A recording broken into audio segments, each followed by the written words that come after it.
CES 라이브. 네. 안녕하세요. 조선일보 김성민 기자입니다. 여기는 세계 최대 테크 전시회 CES가 열리는 미국 라스베가스입니다. 오늘은 라스베가스 컨벤션 센터에서 전시 부스가 처음으로 공개되는 공식 전시 시작 날인데요. 현지 시각으로 오전 10시부터 오후 6시까지 수천 개의 기업이 자사 제품과 기술력을 뽐냈습니다. 올해 CES는 160개국에서 4,100개의 기업이 참가했는데요. 사실 이 규모가 예년에 비해서는 좀 줄은 겁니다. 작년에는 4,500개였고 재작년에는 4,300개 정도였습니다. 그래서 저는 예년보다 조금 분위기가 가라앉지 않을까 이렇게 기대가 아니라 생각을 했었는데 생각이 틀렸더라고요. 진짜 사람이 많아서 지나가기도 힘들 정도였습니다. 오늘도 열심히 이제 현장 취재를 했던 기자님들을 모셨는데요. 먼저 자기소개를 저 안쪽부터 부탁드릴게요. 안녕하세요. 저는 조선일보에서 테크 업계를 맡고 있는 유지한 기자입니다. 네, 안녕하세요. 저는 조선비즈에서 전자와 IT 쪽 소식을 다루고 있는 테크부 정두용 기자라고 합니다. 반갑습니다. 네, 안녕하세요. 저는 조선일보 실리콘밸리 특파원 강다은이라고 합니다. 오늘도 취재하시느라 고생이 많으셨는데 또 유튜브까지 나오시느라 수고하셨습니다. 네. 오늘은 지난 이틀간 촬영에 참여했던 TV조선 임유진 기자님이 별도 취재 일정이 있어가지고 오늘은 좀 부득이하게 빠지게 됐습니다. 대신 내일 꼭 나온다고 했으니까요. 내일 다 우리 독자님들 기대해 주시길 바랍니다. 자, 그러면 이제 본격적으로 이야기를 해볼 생각인데 오늘 CES 전시 개막 첫날이었는데 좀 어떻게 보셨는지 궁금합니다. 강다은 기자님 먼저 어떻게 보셨어요? 앞서서 선배가 좀 말씀해 주셨지만 저는 사실 여기 아침에 입장 줄을 서다가 거의 진이 빠져버릴 만큼 많은 사람들이 모여서 정말 과거에 비해서 이제 글로벌 빅테크 기업들도 좀 많이 빠졌다고 하고 하는데도 너무 많은 사람들이 열기를 보여줘서 굉장히 이제 AI나 기술에 대한 관심도가 높구나라는 걸 느낄 수가 있었고, 또 이제 여러 호텔이나 건물들을 돌아다니다 보면은 이제 셔틀버스를 중간중간 타야 하는데, 그런 셔틀버스 탔을 때 이제 주변에서 말소리가 좀 들리거든요. 근데 외국인 분들이 현대나 LG 그리고 삼성 같은 한국 기업들을 굉장히 많이 얘기를 하시더라고요. 그래서 그런 걸 보면서 우리 한국 기업들이 굉장히 잘하고 있구나라는 그런 분위기도 느낄 수 있었습니다. 여기서 애국심을 느끼시군요. 우리 정두영 기자님 말씀해 주세요. 네, 저는 이제 CES가 이번에 첫 참가였는데요.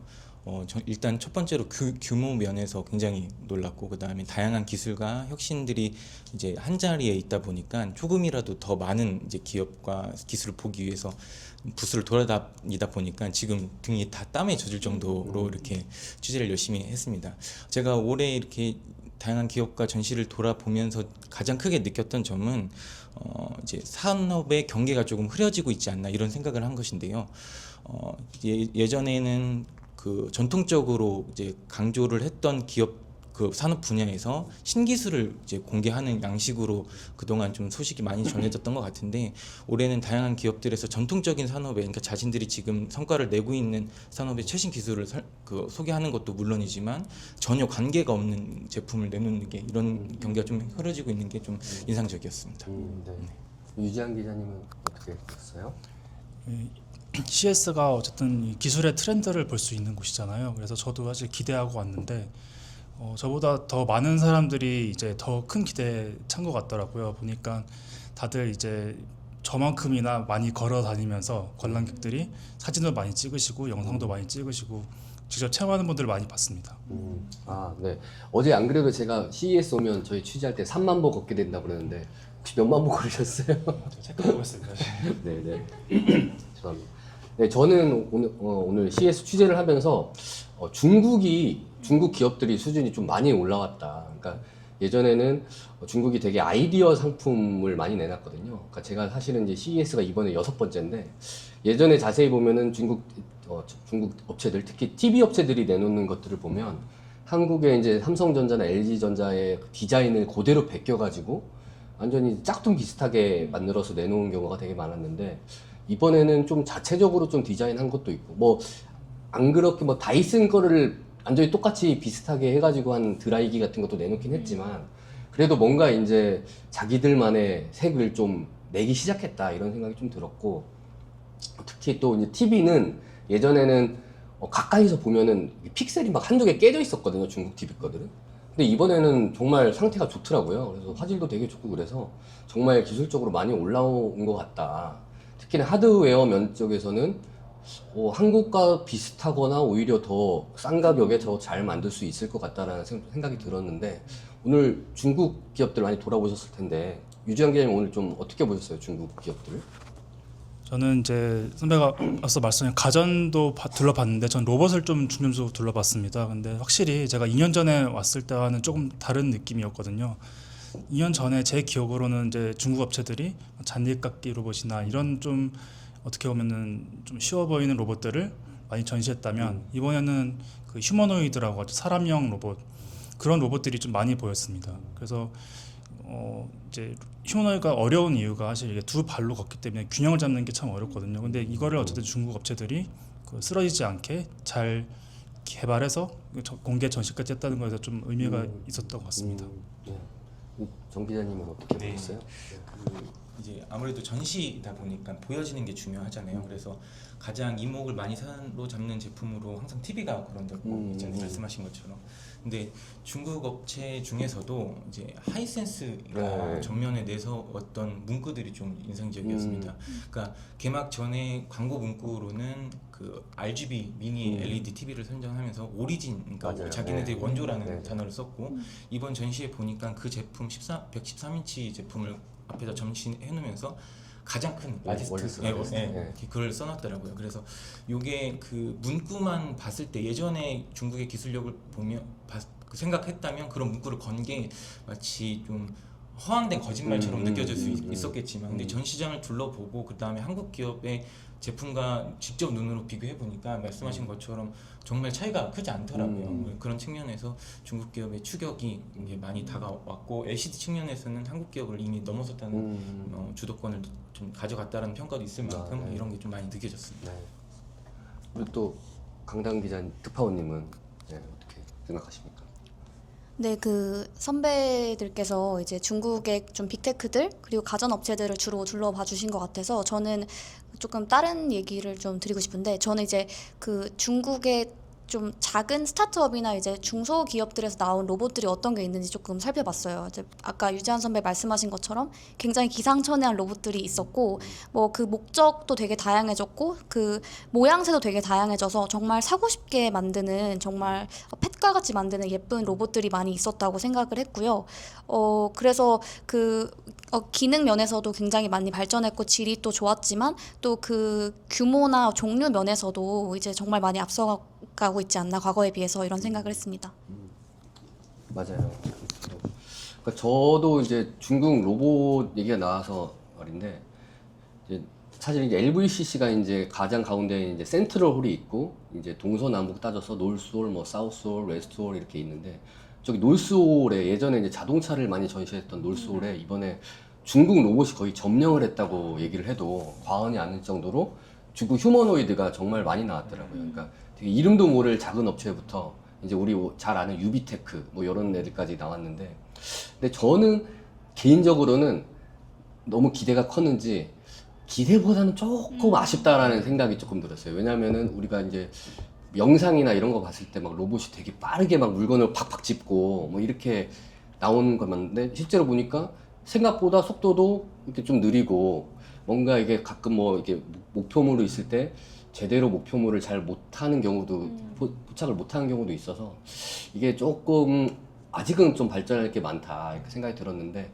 우리 로봇 취재 많이 했던 우리 유지한 기자님은 어떻게 보셨어요? 저도 이제 같은 의견인데요. 이제 물론 중국이 지금 엄청난 성장을 보여줬고 그게 우리가 이번에 CES에서 봤던 것 같은데, 제가 한 장면을 소개해드리자면 이제 유비테크 아까 말씀하신 로봇이 그 전시장 한가운데서 이제 그 격투기 대회를 했습니다. 로봇 두 대가. 근데 한 대가 이제 허공에다가 좀 이렇게 상대를 때리지 못하고 허공에 때리더라고요. 근데 그런 것처럼 이게 좀 아직까지는 좀 느리고 정확도가 떨어진다. 결국 우리가 로봇을 사용하는 목적은 산업이나 가정에 사용하기 위함인데 거기까지는 아직까지는 시간이 좀 걸릴 것 같다, 이런 생각이 듭니다. 그러면 혹시 돌발 질문으로 네. 몇 년 있으면은 집에 로봇을 좀 살 수 있을 것 같으세요? 여기 이번에도 되게 홈 로봇, 뭐 펜 로봇 엄청 많이 나왔잖아요. 그래서 개인적으로 몇 년 있으면 사실 것 같으신지. 아직까지는 제가 느낀 부분은 사람이 오히려 로봇을 도와야 된다. 로봇이 너무 이렇게 아직은. 느리고, 그러니까 뭐 무슨 행동을 하더라도 조금 정확도가 떨어지니까. 저도 제 전문가가 아니기 때문에 몇 년이라고 확답을 드리지 못해요. 그래도 10년은 뭐 걸리. 10년. 5년에 10년은 걸리지 않을까 싶습니다. 우리 정두영 기자님은 어떻게 네. 중국 로봇에 대해 어떻게 보세요? 중국 로봇을 이제 많이 돌아보면서 말씀하신 것처럼 아쉬운 부분도 있었지만 규모나 그 성능이 떨어지더라도 일단 규모의 경제 면에서는 그 중국이 좀 압도하는 측면이 있기 때문에 그런 측면에서 산업 발전이 굉장히 빠르게 진행되고 있다 이렇게 느껴지고요.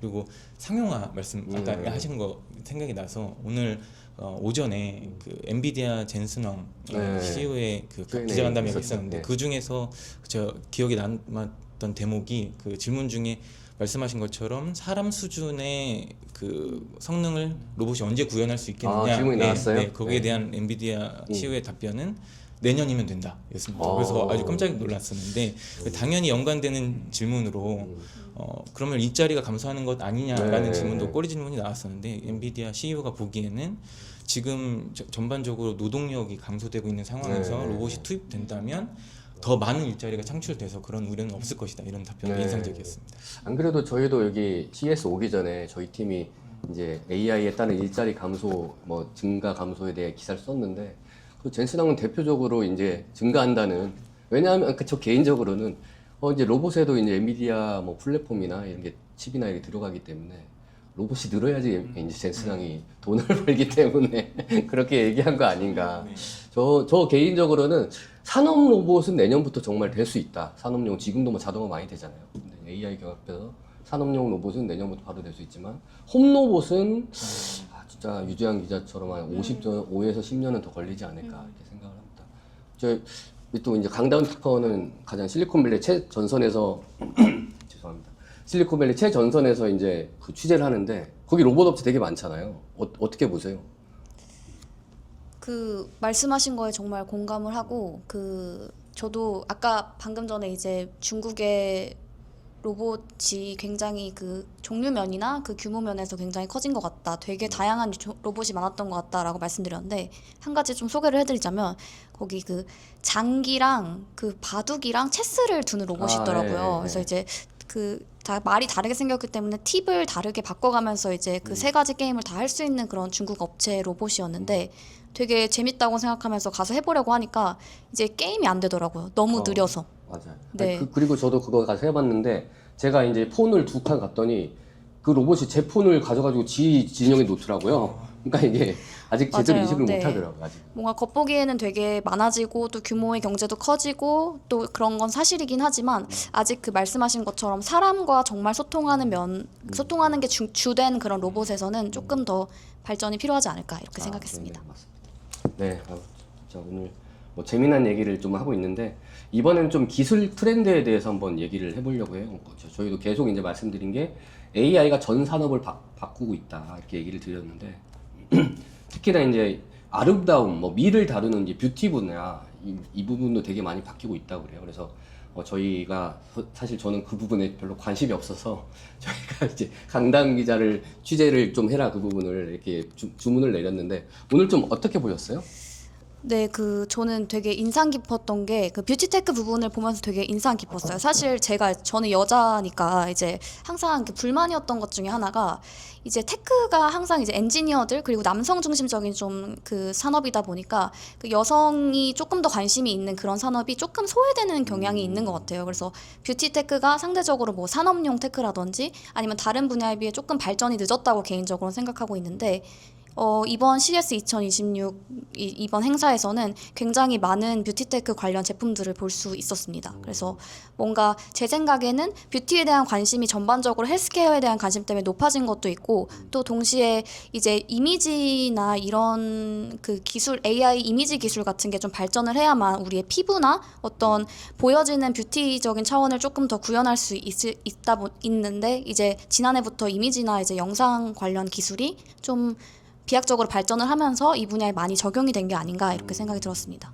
그럼 오늘 보신 그 여러 뷰티 AI 제품 중에 어떤 걸 좀 보셨어요? 뭐 예를 좀 구체적으로 들어주시면 어떤 게 있을까요? 뭐 별의별 게 다 있었는데 뭐 가령 그 AI 내 피부를 좀 찍어서 AI로 이제 나에게는 어떤 화장법이 어울리는지 내 피부 상태가 지금 어떤지 나에게 맞는 맞춤형 화장품은 어떤 건지 뭐 이런 거를 좀 진단해주는 AI 진단 서비스 같은 게 있었고요. 또 헤어 드라이기에 그 카메라가 달려 있어서 이제 머리를 말리면 좀 머리카락이 가려질 거라고 생각하지만 두피를 촬영을 해서 이제 나의 두피 상태를 확인해서 이제 온도를 조정해주는 그런 헤어 드라이기도 봤고 또 이제 뭐 로레알 같은 경우에는 사람 좀 소재를 좀 개혁을 했는데 사람의 스킨, 사람의 피부 같은 형태의 그런 이제 소재를 가지고 이제 마스크를 만들어내고 뭐 이런 것도 있었습니다. 그 중에서 가장 마음에 들었던 거 혹시 뭐 판다면은 아니 그 세 개 다 아직 시장에서 안 팔죠? 파는 것도 있습니다. 파는 것도 네, 있어요? 네. 어떤 게 시장에서 팔아요? 뭐 헤어 드라이기도 지금 상용화가 됐다고 하고요. 네. 뭐 상용화가 많이 됐거나 아니면 올해 상반기 앞두고 있는 제품들이 많았습니다. 어떤 게 제일 마음에 들어서 사고 싶었던 게 혹시 있으세요? 제가 한번 체험해봤던 것 중에 그 AI 진단 서비스를 하나 해보고 싶다는 생각이 들었는데 이게 뭐 얼핏 좀 거울 같이 생겼어요. 거울 또는 이제 뭐 체온을 재는 그런 카메라 같이 생겼는데 이제 제 사진을 찍으면 챗 GPT 같은 이제 챗봇과의 채팅을 할 수 있는 그런 창이 나오고 거기에 아무거나 질문을 해도 돼요. 그래서 오늘 나의 피부 상태는 뭐 오늘 나는 어떤 화장이 어울릴까? 뭐 내 입술은 코랄색을 바를까? 핑크색을 바를까? 뭐 이런 걸 다 물어볼 수 있고 또 실제로 화장품을 내 사진에다 입혀볼 수 있는데 제가 요새 한국에서 진단받으려면 한 10만 원 정도 한다는 퍼스널 컬러 진단을 네, 제가 그 AI한테 요청을 했더니 30초 만에 제가 10만 원 내고 받은 것보다 자세하게 알려주더라고요. 그래요? 그리고 꽤나 정확하게. 네, 그래서 그냥 퍼스널 컬러 받는 김에 좀 이걸 사면 좋겠다 이런 생각이 들었습니다. 그렇군요. 재밌는 기술 분야인 것 같습니다. 정말. 제가 이 뷰티테크에 대해서는 두 분께는 질문 안 드릴게요. 네.